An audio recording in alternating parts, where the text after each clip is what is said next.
Caller, what's your name? Where you calling from? Coach, we did it first. We did it first. We motivate even the great. Oh man, Steve Kill, man, what's going on, brother? I wasn't expecting you to call the show, man. Well, no, I wanted to chime in a little bit since you read my tweet off, and I thank you for that. And by the way, everyone, give me a follow, Steve Kim 323. But anyway, Coach, here's the thing about the Stevenson-Zepeda situation. I mean, Oscar made it clear in his tweet that, hey, we have 4 options, which is another way of saying Shakur does not have to be number 1, and he's probably number 4. It is clear that everyone wants Dennis Baranchik for one reason. He's the easiest guy. Right. And the reason why they also want Baranchik is their belief, whether it's true or not, is that Zepeda with a championship belt and then making it a unification against Stevenson ups their value. So instead of having to take a certain percentage of, let's say, 25%, and I'm just kind of throwing out numbers, they could get, hey, another 10%, another 10 to 15%, because they feel as though, hey, we're bringing something to the table that Shakur wants. Now, keep this in mind about the 75-25 split. That is generally the standard split, but a promoter can ask for an exception and basically ask for more than 25% if their guy has been paid a certain amount. What they do is they'll take the average of the last 5 paydays, and they'll basically say, okay, this is how much you're really worth, and maybe you should get more than 25%. But, look, Oscar told me to my face when I was at the Zepeda fight, their preference is Baranchik and then to go into the unifications. Now, whether you call that avoidance, ducking, or delaying, that's up to you guys. But I have a question, though, Coach. What if Shakur finds out that his value on the open market is not that great, and he has to take less than what he turned down to make certain fights? What does he do in that situation? Well, I have a question for that. I have an answer for that. If he played himself, he probably should have stayed with Top Rank. If he goes in the open market, which he is now, and he realizes his value is not what he think it should be, because he said that he feels he should be paid a lot more than what Top Rank was offering him. He said that. He said, I know my worth, and it's a lot higher than that. The question I have for you is, hold on, Steve. The question I have for you is this. Yeah. I hear what you're saying about Oscar Del Hoya. What they want to do is try to fight Baranchik so they can bring more to the table if they were to fight Shakur, which I still don't think they would fight Shakur anyways. I'm of that opinion. But what is the incentive for Top Ranked to make a Baranchik and Oscar Del and William Zepeda fight when they have Raymond Murathala and Keyshawn Davis right there in their stable? They can make 2 in-house fights. Right. Well, keep this in mind. Zepeda's number 1 in the BO, and I know for a fact Golden Boy has reached out to Paco Varcarcel, and they said, Paco, what's going on here? So remember, they are number 1 in the WBO, so they have some rights, but it comes to a point that they're going to have to force the issue with whichever belt that they want to go to. Now, Coach, I want to make this clear to you and your audience, and I said this last week on the 3 knockdown rule. Oscar De La Hoya says a lot about we need to bring boxing back. It should be the best about the best. We need to make the greatest fights. Well, Oscar, your guy says, I want Shakur Stevenson. I think he needs to start with himself and be the example. You know, I like Zepeda. I think he's an exciting fighter. And I don't agree with some of your callers that say, well, Shakur should just never fight or take. I kind of get it. But look, his style is his style. This is boxing. This is like Baskin-Robbins, 31 flavors. Not everyone's going to fight the same. And look, there comes a point in time, in my view, Coach, you got to see what you have and say to William Zepeda, William, go out there and be a hero, come back with that belt, and you'll become a bigger star for us. Sometimes you got to find out what you have. So what you're saying is William Zepeda wants to fight Shakur. He's been on record. There's been various interviews, Coach. Yeah, I'm not making this up. I'm not putting words in his mouth. If you actually go through YouTube, there have been various interviews, more than one, where he says, I want Shakur Stevenson. So there comes a point where you have to kind of say to your fighter, hey, come here. Are you sure you want this? And that guy says, let me be a hero. You got to let him go. So Oscar De La Hoya has to.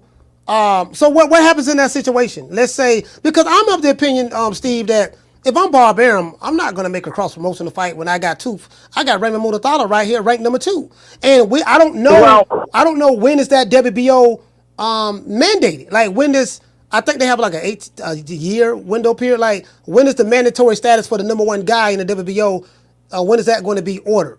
You know, you get what I'm saying? That is true. My understanding is Baranchik might have a fight late in the summer, and then I believe Golden Boy will try to press the issue with the BO to make the mandatory as soon as possible. But you know, look, I still remember though when Shakur Stevenson won his first world title against Joet Gonzalez. So he had the WBO featherweight title, and I remember this, and I think some of your audience might too. Remember when Josh Warrington, when he had the IBF belt, said, "Hey, Yeah. I'll unify with you for $1 million. Come over here." Shakur didn't want to do it.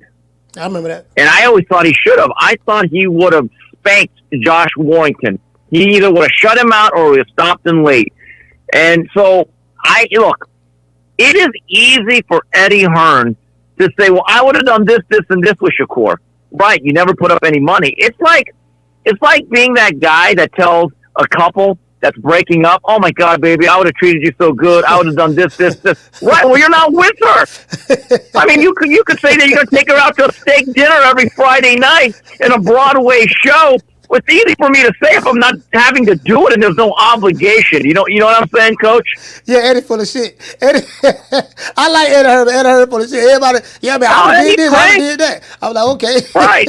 Oh, baby, I would have never treated you bad. I would have done the dishes. Yeah, right. Meanwhile, there's a stack of dishes bigger than the Empire State Building. And so, look, now the onus is on whoever promotes Shakur, whether it's a short-term or a long-term deal.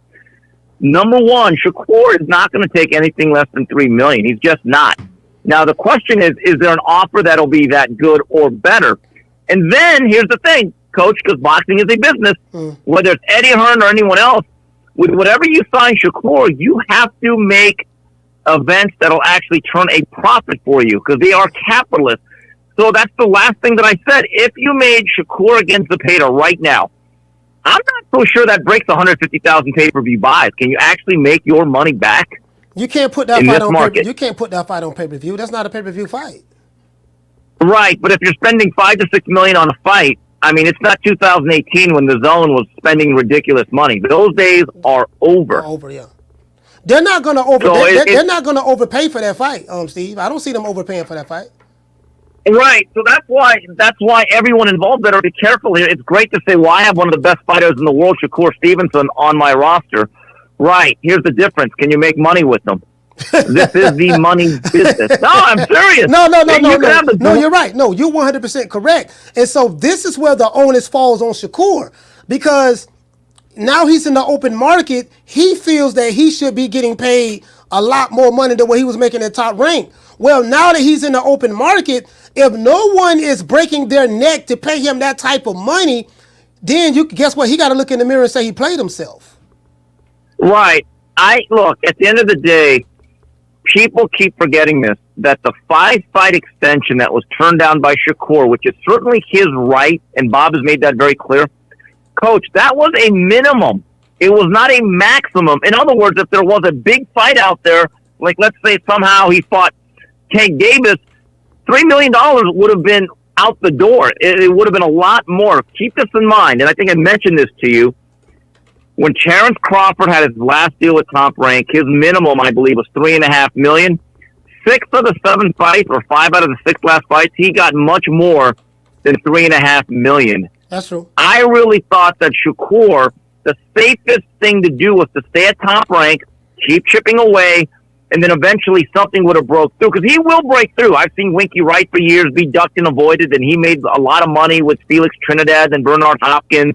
I saw that happen with Bernard Hopkins. He had to go through the hard way. That's true. There's a part of Shakur that, to me, is just being a little bit impatient. But the bottom line is this.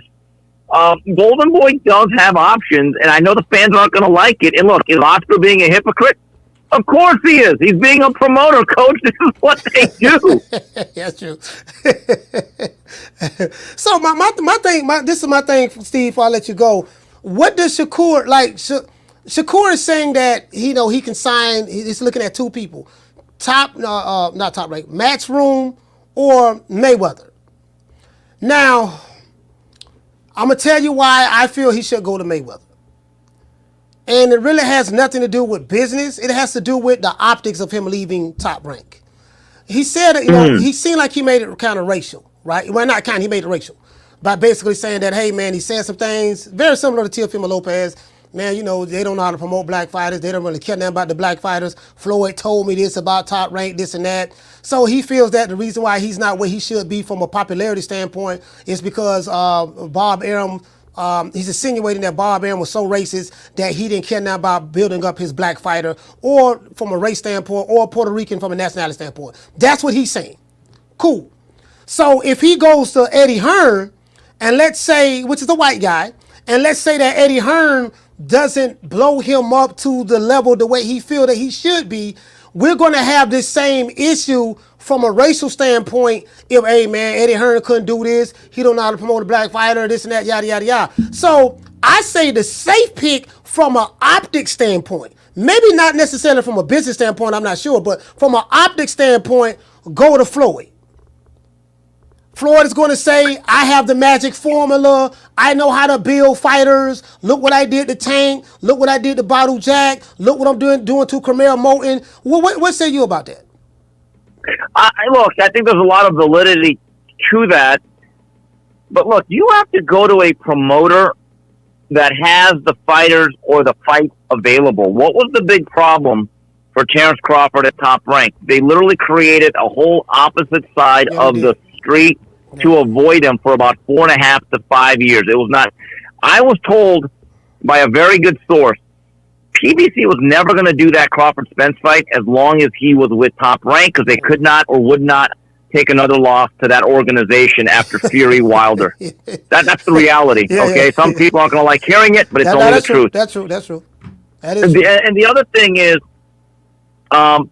you got to figure out, like, is Mayweather going to actually put something back into his company? Look, Mayweather has not done a show in a very long time. Yeah. Seriously. I know that he got the services of Richard Schaefer, a guy that I respect that's run companies, but I would ask, what is your plan? What's your TV deal? And then you still have to work out a deal with this young man that's going to be expecting $3 million plus. And are there fights out there that are actually going to be makeable, regardless if you sign with Eddie or with Floyd? But yes, there's a cultural aspect that it would play well with certain people if he did, or more or less, go with a black promoter. Mm-hmm. Here's my problem with that black promoter. He doesn't promote anymore, Coach. That's true. Well, he's never really promoted. Basically, Floyd put all his fighters. No, he promotes a lot less now. Yeah. He promotes even less than he did before then. Okay. Yeah, you get what I'm saying. So it's like, okay, so you have optics versus reality. So my thing is, Shakur is, like you say, there's a fine line with Shakur. If no one is breaking their neck to sign him, they pay him this number. I'm thinking, he said the $3 million, like you say, is the minimum, meaning he won't get anything less than that. But we know Crawford was making more than his 3.5 minimum. He was making $4 million, making $4.5 million, making $5 million. We know that. It was an escalator. It was going up. So I don't know what that number is. Have you heard what number Shakur is looking for in the open market? Have you heard about that? No, I really haven't. And look, I'm going to reiterate this. It is easy for anybody like Eddie Hearn to say, well, I would have done this, I would have done that. Eddie, you had no pressure to do anything. Anyone could Monday morning quarterback. Hindsight is 20/20. So I don't, look, there are still some things that are very good about Shakur. He still draws very well in Newark. He does. He's done very good television ratings. He's very skilled. He is very, very accomplished. All of that is true. The downside is I think his behavior is a little bit of a turnoff to a lot of people. But, Shakur's going to have to realize one thing. You fighting twice a year at such an early stage of your career, I think actually stunted his development. I really do. I don't think it's been great for him, but it is what it is. He had a very high minimum from the very beginning, so Top Rank, I don't think was in a rush to put him on a third time the last couple of years. And Well, I was told that his representatives would basically tell Top Rank, well, we're not going backwards on the money. So you couldn't even do tune-up fights. So, look, Shakur showed some guts by saying, hey, I'm worth this much. I'm a young man of principle. I feel as though I'm the best boxer in the world. I will live or die with my decision. I can respect that, Coach. So I have this to ask you before you go. What about the James Prince Floyd Mayweather connection? Like how does that work out? Boy. How does that work out? Well, look, James is a businessman. He wants his client to have the greatest, most expensive, lucrative deal possible because his percentage is his percentage. Now, keep this in mind. I don't know if he'll ever really have to directly deal with Floyd or anyone else because the guy that's really the point person in terms of the negotiations is James Prince's attorney, Josh Dubin. Mm-hmm. So Josh Dubin is the guy that's really going to hammer out that agreement. He's the guy that met with Arum last month in New York, that meeting I told you about. So there's a way of doing the deal without James and Floyd having to break bread. Right. Or anything else. And then too, Richard Schaefer. So Richard Schaefer is there as well. Yeah. So, yeah, I thought about that. All right, but listen, man, Steve. So there you have it. They both have options. Let's see where this goes. But I've been enjoying listening to your show and to your audience. Hope you guys have a great week. All right, man. Salute, man. See, let everybody know how they can get in contact with you if they want to send you some threats on Twitter. Yeah, they can go get me at Steve Kim 323, and also the latest edition of the 3 Knockdown Rule with Mario Lopez and I will be coming out on YouTube in about an hour, and you can also get that on your podcast platforms. And I'm also on Instagram at Steve Orale Kim. All right, salute, man. Shout out to Steve Kim, man. Thank you, brother, for calling the show. Peace. Man, I'm out of here, bro. Let's go.